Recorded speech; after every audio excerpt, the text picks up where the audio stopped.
नमस्कार, मैं हूं फरहान। एशियन स्काई न्यूज में आप सभी का स्वागत है। कभी आपने सुना है कि उम्मीदवार भी ना खड़ा किया हो और चुनाव लड़ा जा रहा हो? यह बिल्कुल नामुमकिन है, लेकिन ऐसा हो रहा है। इंदौर में मौजूदा समय में ऐसा ही हो रहा है और मुझे लगता है कि शायद यह राजनीति के इतिहास में, भारतीय राजनीति के इतिहास में पहली बार होने जा रहा है।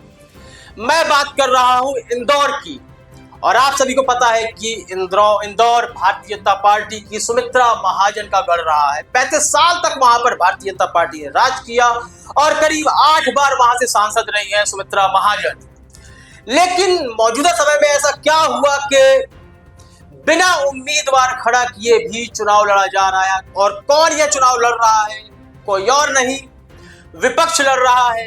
कांग्रेस इस चुनाव को लड़ने जा रही है और उनका उम्मीदवार भी नहीं खड़ा।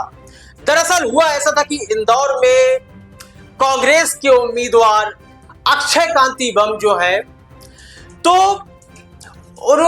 उन्होंने चुनाव से मतलब जो उम्मीदवारी का समय होता है, नामांकन का समय होता है, उससे पहले ही उन्होंने अपना नाम वापस ले लिया अक्षय कांति बम ने।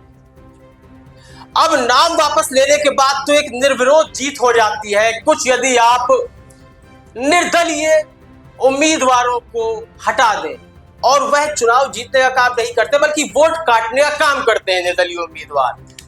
लेकिन इंदौर में कांग्रेस की कैंपेनिंग खत्म नहीं हुई है, बल्कि वह जनता के पास जा रहे हैं।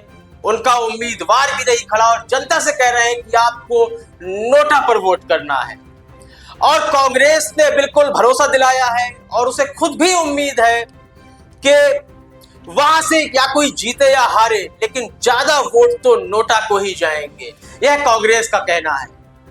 और सत्य तो यह है कि आज भारतीय राजनीति इतनी कलंकित हो चुकी है कि शायद उसमें नैतिकता की एक बूंद भी नहीं रह गई भारतीय राजनीति में। आप देख रहे हैं किस तरह सूरत हो या इंदौर हो, यहां पर जब नामांकन भरा ही नहीं जाना है, समय खत्म हो चुका है, आप तब अपना नाम वापस ले लेते हैं। दूसरा उम्मीदवार भी नहीं आ सकता और मौजूदा उम्मीदवार एक तरफा जीत दर्ज कर रहा है, निर्विरोध जीत दर्ज कर रहा है। इसमें आप उसकी वाहवाही मानेंगे या कलंकित लोकतंत्र देखेंगे? आप यहां पर कहने में बिल्कुल भी शर्म नहीं है कि लोकतंत्र कलंकित हो चुका है, क्योंकि जिस तरह से खरीद फरोख्त का सिलसिला चल रहा है, जिस तरह से ब्लैकमेल किया जा रहा है, ईडी को एक मशीनरी के रूप में प्रयोग में लाया जा रहा है कि चुनाव कैसे जीते जा सके। ईडी का प्रयोग सिर्फ इसलिए किया जा रहा है, ईडी इसलिए नहीं है इस वक्त भारत में कि यहां पर काले धन को निकाला जाए, घोटाले करने वालों को पकड़ा जाए, बल्कि ईडी केवल उन लोगों पर ही एक्शन लेगी जो भारतीय जनता पार्टी यानी कि सत्ताधारी दल के सामने एक खंबे की तरह खड़े हुए हैं। और इसका उदाहरण देने की बिल्कुल भी आवश्यकता नहीं है।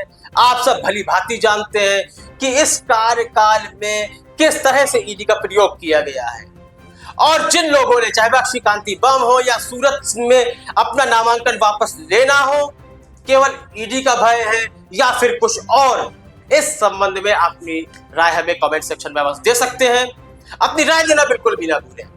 कार्यक्रम को लाइक करें, शेयर करें और चैनल को सब्सक्राइब करना बिल्कुल भी ना भूलें। तब तक के लिए इजाजत दीजिए। धन्यवाद।